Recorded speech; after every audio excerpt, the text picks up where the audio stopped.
Supplies are here. Time to get started.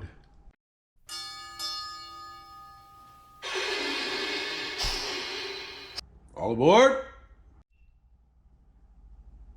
All my risers, the old risers, are cleaned up as best as I can get them.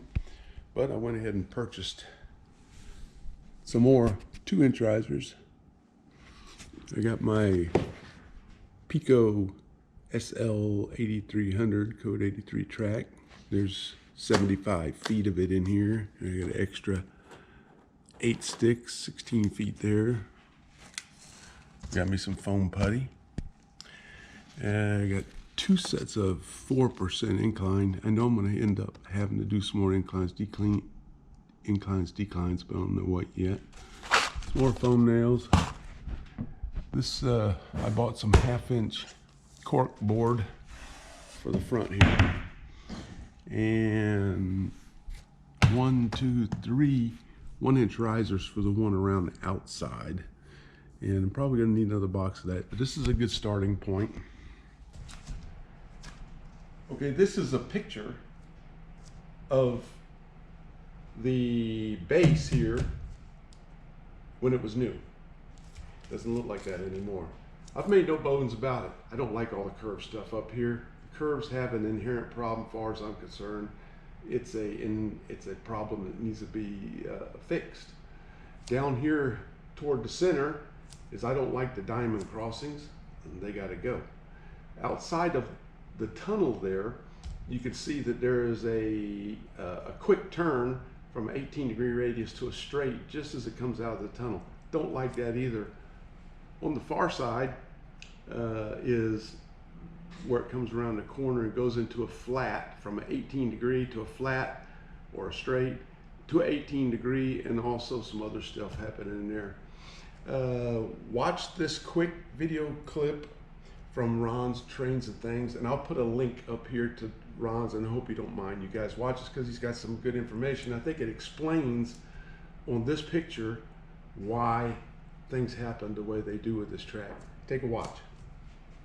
That when you come from this tangent or straight track into the curve, you make a very abrupt change in direction. And that is a problem for really 3 reasons. Number one, when you see this on the layout, it somehow just doesn't look quite right, quite natural to just suddenly start into such a sharp curve. Secondly, when you run trains on this track, on the layout, it's not going to look right when the trains come into this section of the track either, because they're going to make a very sudden and abrupt turn into this curve, and it's going to look very quirky-jerky as cars enter this curve. The third reason why this is important, and probably the most important reason, is because such an abrupt change in direction can really be a problem spot for causing derailments on your model railroad. So we want to make a transition between the straight or tangent tracks and the curves, regardless of what radius we use. We want to make a transition curve into that. So that's what an easement is. It is a transition curve between the straight or tangent track and a track of a certain radius, a chosen radius for your model railroad. Taking a look at this picture right here, what I did was I took the picture overlay of the base, and I went through using what Ron was talking about, and everywhere where you see an E is an easement problem. Okay, there's an easement problem there. And if you take a look at where all the I's are, those are the incline start and stop points. And if you look at the X's in the middle, the X's are the X's. They're just diamond X's, and they're a problem. But if you look at the overlaps of all these areas, the combinations between incline problems, easement, and another one is that you're in the tightest turn track that you can get for HO just about. It's an 18-inch radius. So if you take the whole track as an 18-inch radius, then you throw the easement problems in it, and then you throw the incline problems in it, you can get an idea of why these problem areas are problem areas. And I intend to fix these areas.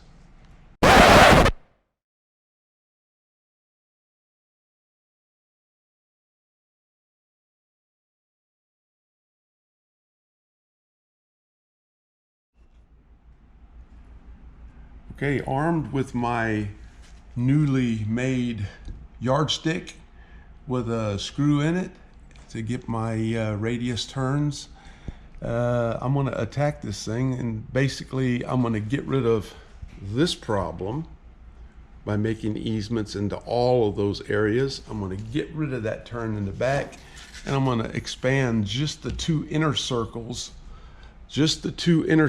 right now to 20-inch. I've already tried it. 22 is not going to work, but a 20-inch radius with the foams, and then I'll show you the result next. Okay, I've clearly marked a new X right in the center of all these sheets, and it's no longer offset.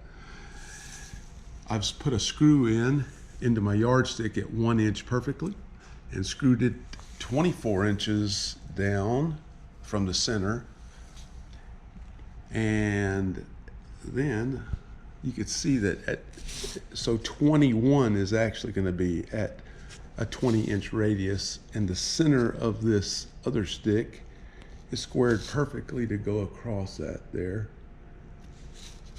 and that's the point right there is where the straight would start. So I'm going to mark that. Then I'm just going to take my riser and get 21 inches to eyeball on these things centers and work me a 2-inch riser all the way around. I'll show you when I'm done.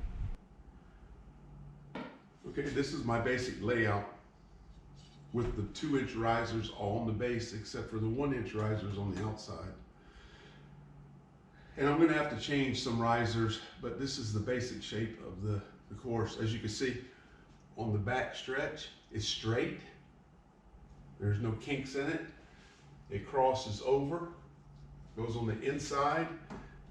This inside is a 20-inch radius, so the 18-inch radius is gone. This is 20-inch radius. Crosses over, it goes into another 20-inch radius. It crosses over, it stays 20-inch radius to right here, where it starts to feather out into a 23.5-inch radius over here. And here's my radius machine. It's 23.5 inches all the way to here. And then it runs down the front, and on the outside curve, it's 23.5 inches, and it meets back in there. So right now, none of the easements are a problem, and I got to work the inclines, and that'll be my next video. The inclines and the X's is gone because in this there'll be a crossover here at some level. There won't be a crossing, and this other one is gone. You see, I do have my 1-inch track laid around the outside. It does have the 3-inch from center line to the outside of the track, so it's got the minimum that they stated in the kit, and that is at a 27-inch radius turn. 27-inch radius turn. It doesn't have a flat spot or a straight in here. This is all going to be done with flex track, all flex track. And this is the basic layout. That is the vertical way.